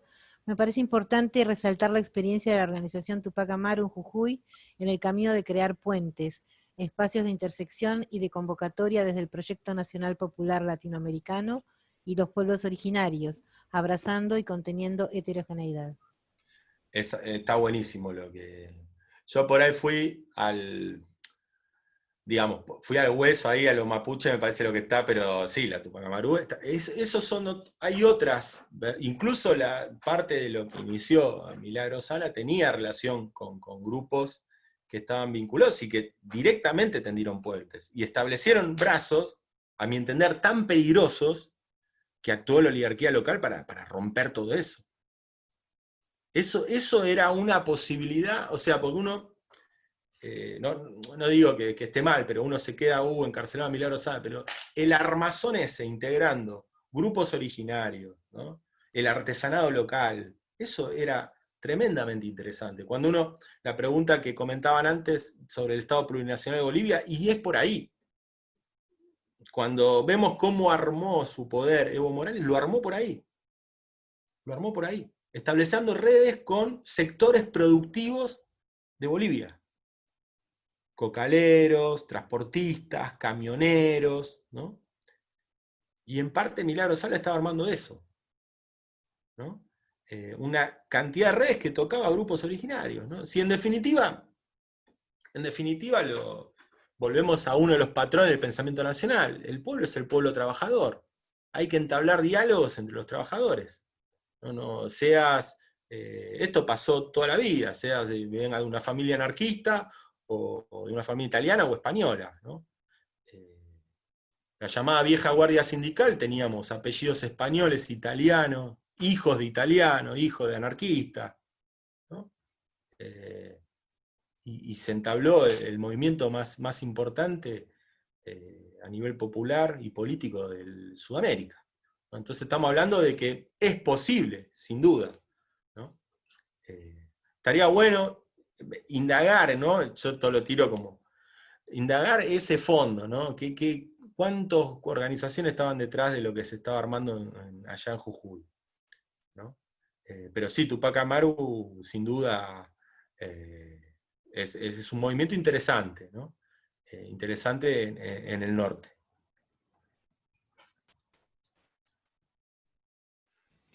¿Hay alguna pregunta, comentario? Sí, Carlos. Sí. Vos nombraste a Alberto Vuela. Alberto Vuela habla un poco de la integración sudamericana, ¿no? Lo marca, como bien decías, como un lugar hóspito, en contraposición a lo que los franceses hablaban de Latinoamérica, ¿no? Él habla de Sudamérica como patria grande. ¿Cómo ves vos esa integración, estos procesos de integración sudamericanos, si se puede decir, con tantas diferencias que tenemos, por ejemplo, Argentina con Bolivia, en respecto al tema de la plurinación, por ejemplo, la integración indígena, y en los demás países sudamericanos donde la presencia indígena es fuerte, ¿no? ¿Cómo ves a Argentina en ese proceso de integración, en ese camino, en ese recorrido que es esto de tener diferencias bastante importantes con el resto de los países sudamericanos?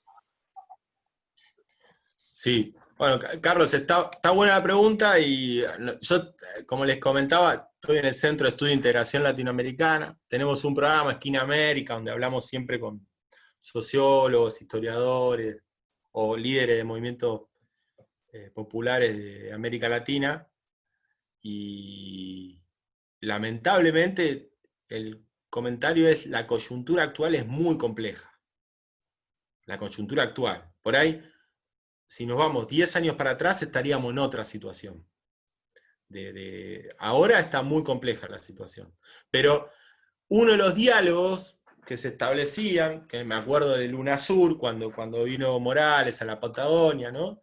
Que estaba comenzando a entablar, le había propuesto, en ese momento estaba Cristina, que le había propuesto la idea de tratar de hermanar la cuestión educativa relacionada con lo aymara y lo quechua en el territorio fronterizo, ¿no? Por ejemplo, te estoy dando un ejemplo, Carlos, de lo que me acuerdo, de decir, bueno, una forma de integración es que el pueblo, como hay tradición indígena de los dos lados de Jujuy, la zona fronteriza, cualquiera de ustedes que haya viajado lo habrá notado, es ridículo, ¿no? O sea, por lo menos yo tengo familia uruguaya, mi mamá, mi tío, mis abuelos son uruguayos, hay cosas que son, los estados-nación oligárquicos han generado una atrofia total de muchas cosas, ¿no? Decís, ¿dónde termina, qué diferencia hay entre Paysandú y Concepción del Uruguay? ¿No? Y qué diferencia hay entre Tupiza y Humahuaca? O sea, en el sentido de que, y algo había planteado, ¿no? Sobre esa, incluso se ha planteado la nacionalidad latinoamericana, ¿no?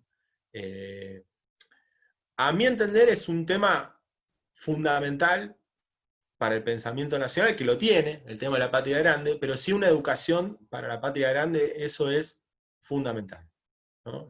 Que eso, lamentablemente con los gobiernos de turno actuales, está complicado, ¿no? En Latinoamérica, un golpe de Estado en Bolivia, Bolsonaro en Brasil, ¿no? La calle Pou en la banda oriental, ¿no? Con una lectura diferente a los gobiernos del Frente Amplio, si bien lo del Frente Amplio lo podemos discutir un montón sobre el progresismo del Frente Amplio, si son gobierno nacional, ¿no? Yo tengo familia uruguaya, les comento alguna anécdota que dicen, vos me hablás del Frente Amplio, ¿sabés lo que es el Frente Amplio? Me dice, no, a nosotros nos falta el peronismo, vos tenés suerte. Me dice, ¿sabés lo que es el Frente Amplio? Es el Partido Socialista de Santa Fe, eso es, basta de mentira, me decía, ¿no? En sentido de la envidia de tener, ¿no? Pero bueno, más allá de eso, era un gobierno que podías establecer puentes, ¿no? Que incluso en un momento Mujica llegó a hablar de la nacionalidad latinoamericana, ¿no? Y que tiene que ver con contenidos de la patria grande. Si cuando hablamos de los libertadores, estamos hablando de los libertadores que San Martín libertó Bolivia, Chile, ¿no? Artigas, ¿cómo sacar Artigas de la historia argentina? Es imposible, yo no puedo dar en historia argentina sin hablar de Artigas, y sin hablar bien de Artigas, sin hablar bien de Artigas. Entonces, hay un montón de elementos que son medio una locura, que tenemos que trabajar en historia, yo lo veo más patente, ¿no? Que tenemos que trabajar a la hora de hablar de elementos hay más elementos que nos mancomunan con nuestros pueblos de los que nos separan, ¿no? Pero sería una de las formas, es esta idea de educación para la patria grande, que me parece muy interesante, ¿no? Entablar en la educación primaria y secundaria una serie de elementos comunes, ¿no? Desde el Río Bravo hasta la Quiaca, que tenemos que ver, ¿no? Que tenemos que ver, y aprender, ¿no?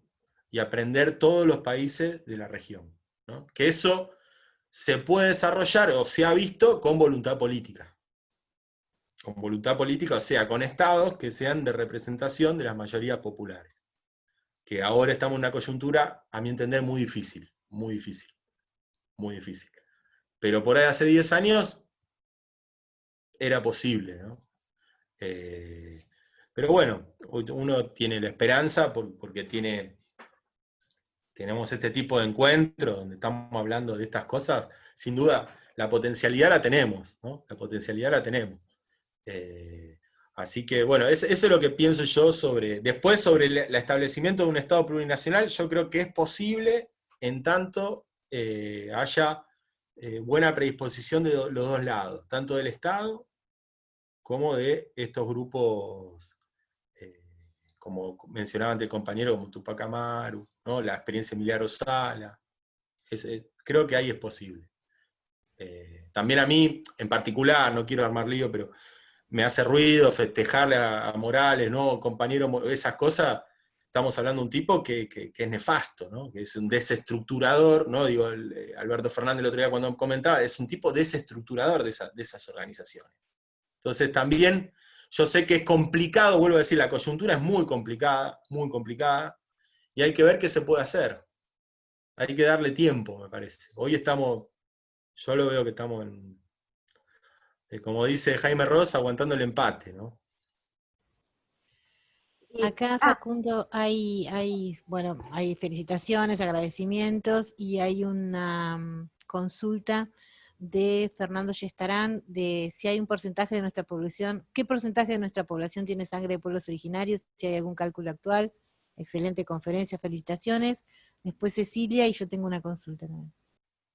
Sí, yo no lo sé el porcentaje. En un momento, cuando lo que me viene a la cabeza, creo que era un 60%, pero por ahí a mis amigos sociólogos, habría que preguntarle que la tienen más con eso. Yo no, me viene a la cabeza un 60%, pero no quiero decir. También vieron qué raro que un dato serio que hicieron, creo que fue en Ecuador, dio que hay sangre negra. O sea, sangre negra. Ahí estoy leyendo, no me parece nefasto Evo Morales, para nada. Por ahí se entendió mal. Creo que cuando dijiste Morales vos hablabas del gobernador. Gerardo, al de Jujuy, ¿no? El de Jujuy, no, Evo Morales. Evo Morales además tuvo un encuentro tremendo. Les comento, cuando uno de los viajes a La Paz, que fui con mi compañera, nos dijeron que Evo Morales venía caminando. Entonces yo, 6 de la mañana, fuimos ahí a la puerta del Palacio de Justicia. Evo Morales vino caminando. Le di la mano, me hizo pasar, me saqué una foto, todo. Para ver, era realmente un tipo que... Yo impensado, ¿cómo viene? Sí, viene un tipo caminando, 2 cuadras caminando, con otro hablando, pero... ¿no? El momento 2007, un poco antes. Tremendo. O sea, más allá de todo, ese hecho a mí me rompió la cabeza, ¿no? Más allá de la admiración que uno tiene, ¿no? Pero no, estoy hablando del de Jujuy, del personaje este. No, yo tenía para, tal vez en otra dimensión, no tan amplia, se me viene los debates que se generó en torno a los encuentros nacionales de mujeres.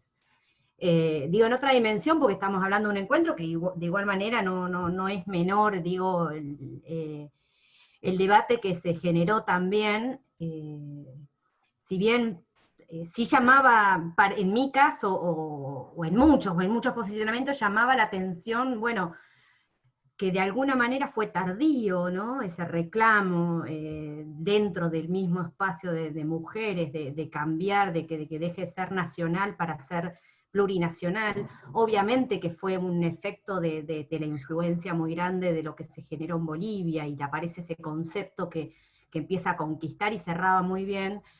Pero bueno, pensaba en este esquema propio que tienen los encuentros de mujeres, que lo debate, que se fue debatido en las comisiones, transversal, digo, para aquellos que por ahí no tienen conocimiento, el Encuentro Nacional de Mujeres, que se realiza una vez al año, cada vez va convocando más mujeres, donde nuclean alrededor de 100 temáticas distintas. Y en el caso de este debate, que junto no solo se debatió sobre el concepto de nacional, y sino incorporal, sino también había otro debate que era el de las disidencias, pero bueno, ese es otro tema. Pero sí resultaba llamativo porque era justamente un encuentro que nace de reclamar ese lugar de minorías que se tiene como mujer, y cómo costó, digamos, no fue tan automático, por así decirlo, asumir también la importancia de que sea convocado desde lo plurinacional, siendo que muchos de estos ejes temáticos que manejan los encuentros mujeres tienen que ver con las culturas originarias y mucha participación también desde ahí.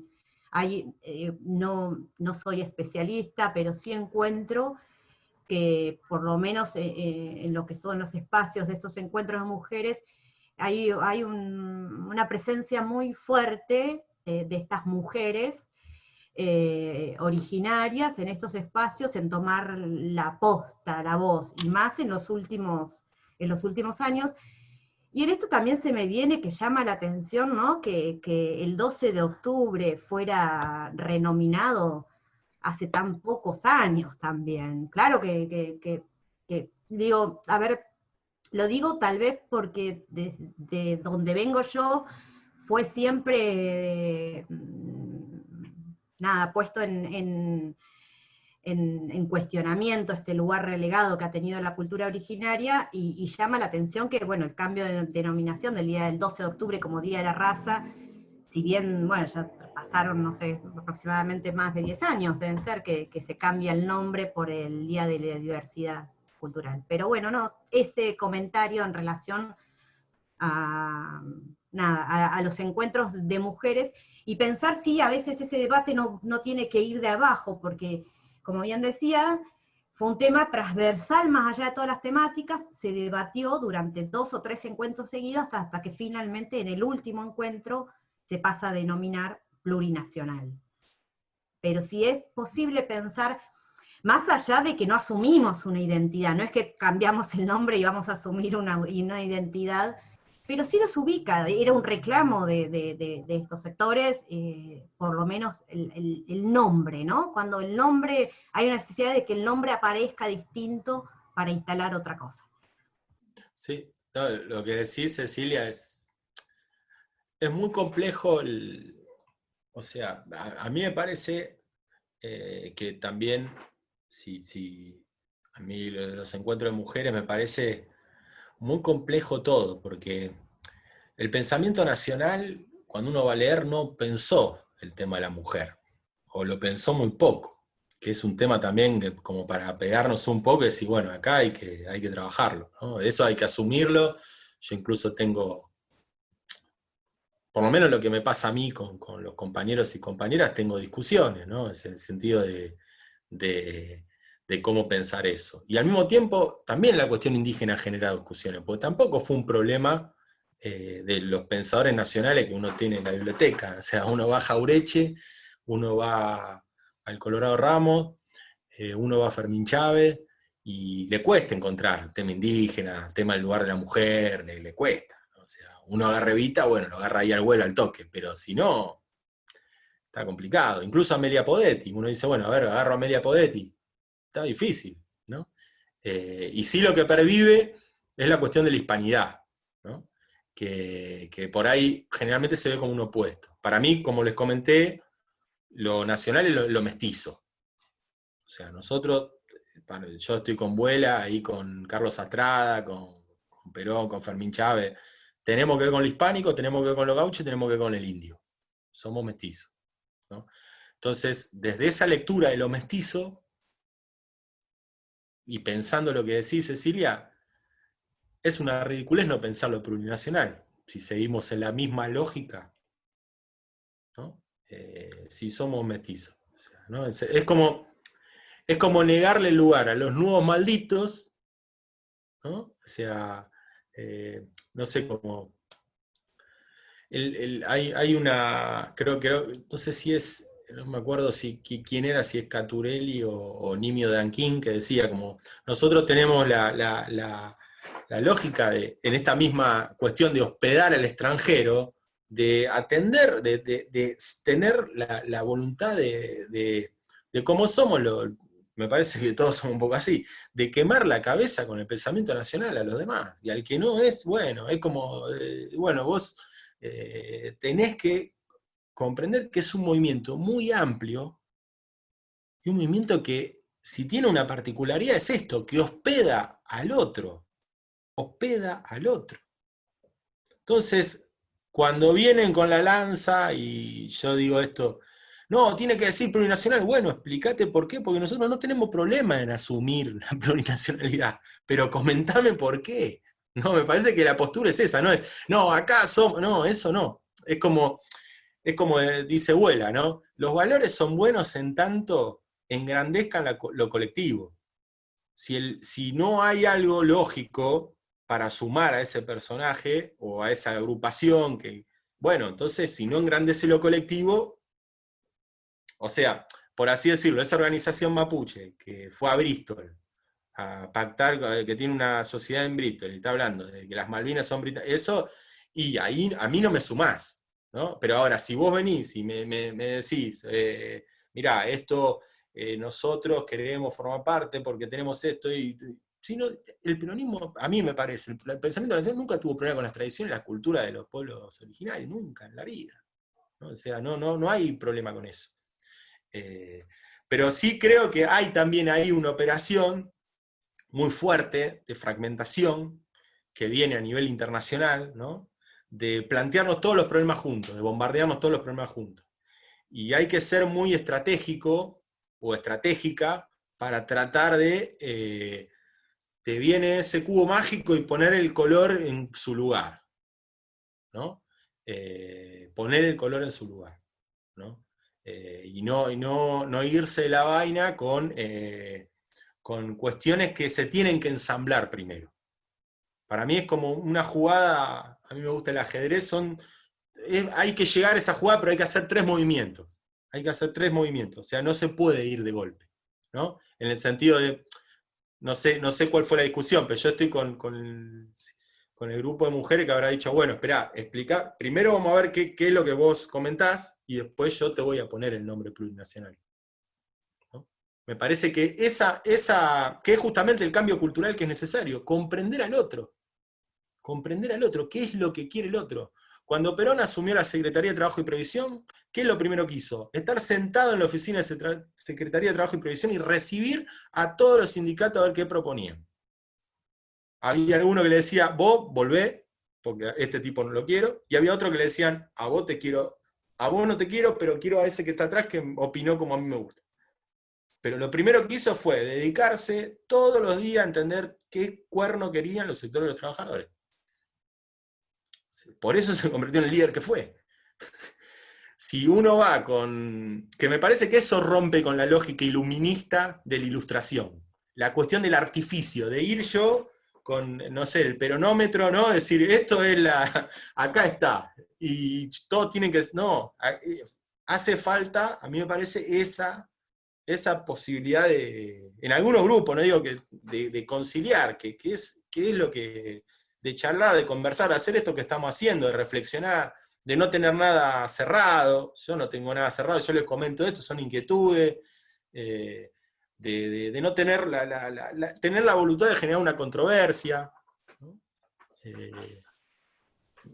Me parece que eso plantea la posmodernidad, perdón, eso plantea la posmodernidad, la no discusión, ¿no? Y que está bien. El relativismo cultural, creo, no sé si lo dijo Ricardo, eso es tremendo, eso es tremendo. Plantean que cada uno puede tener su opinión, que no te voy a convencer con esa opinión, y que cada uno se va a la casa y no va a hablar nunca más porque ese es de otro palo. Y esa es la cosmovisión liberal, individualista, materialista, racionalista, de romper con todo.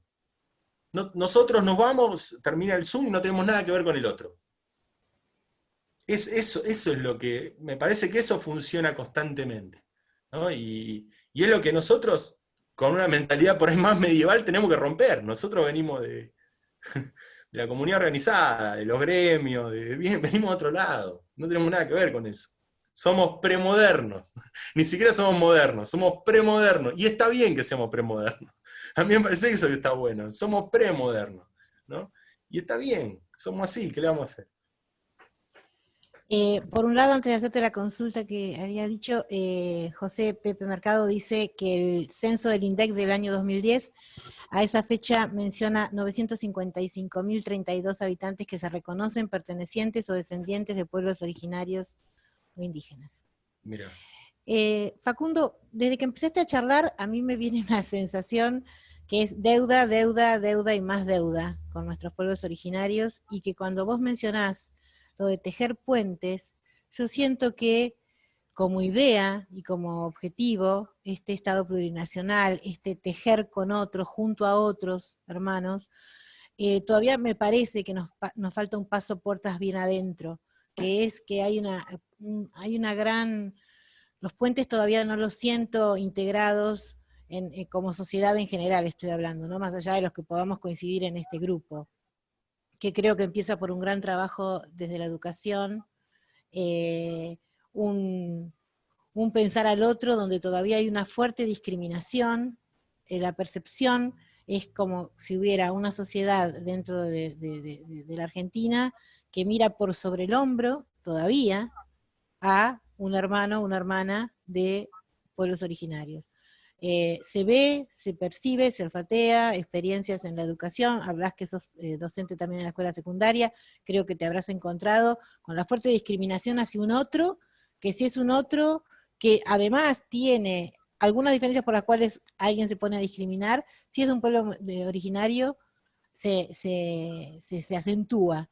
Y lo otro, llevándote al terreno platense, me parece que las acciones y los hechos generan una marca. El Museo de la Plata viene con un movimiento hace años de restitución de restos de personas que estaban, más de 1500 cráneos y bueno, alrededor de 20 personas de pueblos originarios mostradas en su momento como, bueno, con esta idea del siglo XIX de los científicos, ¿no?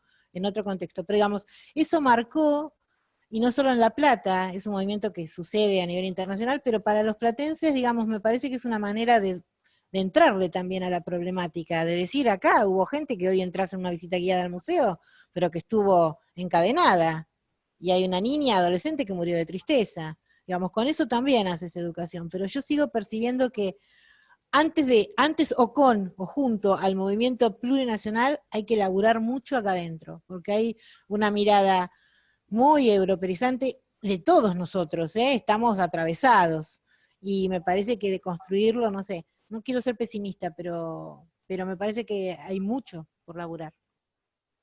No, Alejandra, te contesto con anécdotas que me vienen a la cabeza. Yo doy clase hace 16 años en secundario. Y yo no tuve pueblos originarios, doy clase en Villa Diamante, Lanús. Pero tuve paraguayos, bolivianos, chinos, y tremendo. Y estamos hablando de la escuela Mariano Moreno que está a una cuadra del Riachuelo, o sea, se cae del mundo, ¿no? Es decir, en el sentido y no, la discriminación, eso está arraigado, ¿no? Y hay que trabajarlo mucho, hay que trabajarlo muchísimo, ¿no? Yo hasta te comento, las estrategias que llevo a cabo en ese sentido me vienen de la antropología. Para mí, vamos a cambiar un poco la situación respecto a estos pueblos cuando empecemos a ver una materia de antropología en los primeros años, donde se trabaja al otro, donde hay gente que viene trabajando la cuestión del otro, la cuestión del hombre. O sea, yo hago un ejercicio en el pizarrón que digo, bueno, vamos a ver, ¿quiénes son los bolivianos? Los bolivianos son sucios, tienen verdulería. ¿Quiénes son los chinos? Y andan y empiezan a escribir a todos los grupos. ¿Y ustedes cómo se describen? No, bueno, lo describo yo. Ustedes son se ponen locos, se ponen locos. Y esa cuestión de descripción del otro como un negativo, como algo malo, nunca es, cuando hablan del otro, incluso de los chetos, y los chetos son así, siempre es feo, siempre es malo, ¿no? Hay una... que es esto que yo soy... Hay algunos compañeros que por ahí me matan, ¿no? Cuando digo, bueno, pero la izquierda nacional construye desde la negatividad también. Y hay cosas que tenemos que sacar, ese mote, no sé, trosco marxista que tiene la izquierda nacional, que que uno lee obviamente, no sé, Colorado Ramos, Hernández Arregui, vienen de ahí, o sea, y está buenísimo. Pero hay cosas que tenemos que empezar a ver, porque si no, nosotros no tenemos nada que vaya más allá que la negatividad. ¿Qué es el antiimperialismo? Bueno, pará, pero ¿qué tenés para defender? ¿Cuál es lo puro? ¿Cuál es lo positivo de tu movimiento? ¿No? Me parece que un poco va por ahí, un poco va por reconocer que que somos... ya ni siquiera funciona la lógica germaniniana de crisol de raza, ¿no? Eso también fracasó, o sea, que fue algo totalmente liberal y ridículo, pero también que fracasó, porque tampoco hay, si todavía tenemos estos problemas de destruir al otro, es porque tampoco nos consideramos que seamos un crisol de nada. Entonces, hay muchas cosas para trabajar. Yo creo que hizo un desastre. No es broma, no solo me parece que apuntar el problema profundo que hubo durante los momentos de la... yo soy muy negativo de los últimos años, no de los últimos años de gobierno peronista, de los últimos años anteriores. Yo creo que desde el 76 hasta el 2003 se hizo poco y nada, a mí me parece, se hizo poco y nada por todo esto. O sea, fue un desastre. A mí me parece que fue un desastre. Incluso la política internacionalista de los derechos humanos imperó durante todo ese tiempo. Empezamos a pensar, a mi entender, empezamos a pensar un poco después del 2003. Empezamos a pensar algo. Y bueno, es poco tiempo. A mí me parece poco tiempo. Nos falta mucho, ¿no? Yo no creo en que se fueron... me parece una lectura muy superficial, que tiene mucho del progresismo también. No, la democracia no trajo nada. ¿Cuál fue la irrupción de la democracia a nivel de pensamiento popular? ¿Qué trajo el pensamiento popular? Yo soy muy negativo de eso. ¿Qué trajo? Realmente, ¿cuándo empezó la juventud a leer de nuevo a Arregui, a Abelardo Ramos, a Fermín Chávez? ¿Empezó en el 83? No. ¿Cuándo empezaron las publicaciones? Fíjense los libros nuevos en las librerías. Tienen todos años 2003, 2004, 2005. Amelia Podetti se publicó un libro hace dos años. El último libro que estaba publicado de Podetti era el 78, creo. O sea, es un trabajo Jauretche. Las ediciones de Jauretche son o del 70 o del 2010. Me parece que a veces cuando dice fueron 30 años, no, fueron más, fueron mucho más. No fueron 30, fueron mucho más. O sea, digo, a nivel de colonización cultural fue mucho más. Estamos siendo muy amables con... ¿no? Sí, ¿qué no leíamos? Leíamos a Todorov, a Derrida, a todo lo que se pronuncian raro, o sea, a Heidegger, ¿no? O sea, teníamos toda esa magia, ¿no? Vino todo el posmodernismo, lo fumamos a Slavoj Žižek, ¿no? O sea, que ahora está hablando que se cae el capitalismo, ¿no? O sea, Gianni Bátimo, todo eso... ¿no? Pero lamentablemente, ahí, Alejandro, soy un poco positivo, bastante, porque digo, empezamos en 2003, hay que darle más, hoy vas a cualquier librería, yo vivo en Banfield, ¿no? Banfield tiene una sola librería, no es como, creo que la mayoría que vive en La Plata, es una genialidad La Plata, acá tenés una librería. Vas a la librería y antes, para encontrar un libro de Jauretche, era como... Y ahora tenés, ¿no? Tenés Jauretche, Hernández Arregui, te sorprende, mirá, o sea, ¿no? Acá tenemos el más revolucionario de Julio Cortázar, ¿no? Un antiperonista, para que se den una idea. Entonces vos decís, es complicado, pero yo creo que se ha hecho bastante y hay que seguir, yo no creo que ahora se disuelva todo eso, ¿no? Pero... fue muy bravo, para mí fue a nivel de colonización cultural, académica. Bueno, Aritz Recalde habló seguramente, él tiene mucho trabajado sobre las universidades y el problema que tiene a nivel académico con el pensamiento nacional, ¿no? Y yo pienso igual que él, exactamente, es muy complicado. Es muy complicado. Pero bueno, algo se está haciendo. Facundo, no sé, alguna otra pregunta, si no yo voy dando un cierre. Me gustó eso que dijiste de premoderno.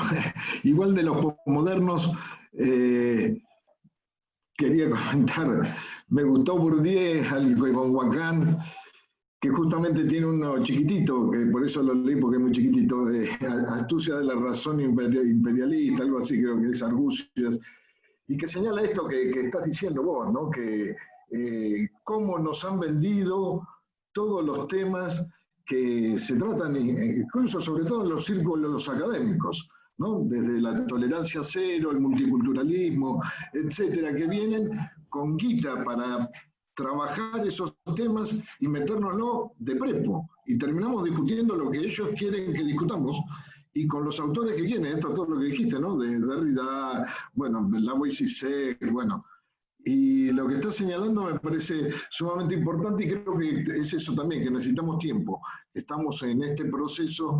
Sí, que es cierto que las librerías se están volviendo textos que eran inconseguibles, que habría que trabajar incluso mucho más con muchos autores que han quedado todavía en el olvido, no solo de pensadores, sino también del ámbito de la literatura, ¿no? Bueno, si algún comentario o algo más, si no le voy a dar la palabra al compañero José Pepe Mercado, que es un referente nuestro. Yo te agradezco sinceramente la charla, Facundo, no nos has defraudado, estás como, la verdad que impecable, las 4 charlas, la tuya maravilloso, nos han dejado muchas ideas y mucho tela para cortar y muchos interrogantes, como vos mismo dijiste, que eso creo que es muy bueno también para plantearnos cómo seguir en cada momento. Te agradezco en nombre de todo el grupo de Manejando y le voy a dar la palabra de cierre al compañero José Hernán Mercado. No, lo mío es un simple agradecimiento, Facundo, a vos y a los 3 compañeros y compañeras que te precedieron. Como decía Ricardo, espectacular, realmente hiperformativo, con un esquema muy pedagógico además. Se nota, los años de docencia de cada uno de ustedes se nota muchísimo, porque hacen fácil lo difícil, y porque además tienen esos cierres donde dejan la polémica planteada, que es enriquecedora, ¿no? Porque es la que te motiva, la que te aguijonea para que pensemos, discutamos, debatamos, siempre en un marco de búsqueda de consenso, que es lo que vos también señalaste y a lo que adherimos. Así que bueno, te agradezco muchísimo, realmente es un lujo, ¿no? Es lo lindo que tiene este campo nacional, no sé si en otros sectores lo tienen, no tengo interés en buscarlo mucho por allá, pero es realmente muy placentero.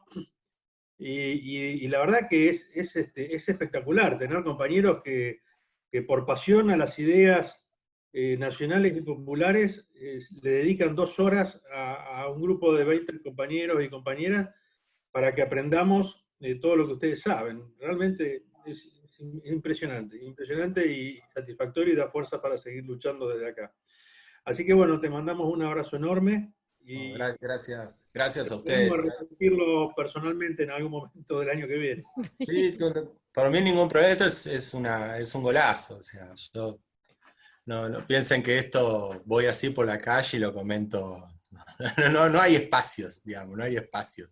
Uno tiene familia, todo. O sea, es en el sentido de. No es que fluye esto, no. Está buenísimo compartirlo, y son inquietudes, y ida y vuelta a mí me lleva a pensar muchas cosas más también. Así que gracias a ustedes, y ojalá que se repita, así que buenísimo. Sí, lo vamos a hacer en La Plata, en la universidad, donde tenemos una cátedra libre, así que esperamos contar contigo el año que viene. Cómo no, gracias. Gracias, Facundo. Gracias a todos. Gracias, muchas gracias. Muchísimas gracias. Muchas gracias. A ustedes. No, gracias a ustedes. Bien, bueno, esto se está grabando, así que yo supongo que, porque yo quedé también, Morita lo empezó y esto está así, seguimos grabando, así que perfecto, lo vamos a tener. Yo copié también todo. Gracias.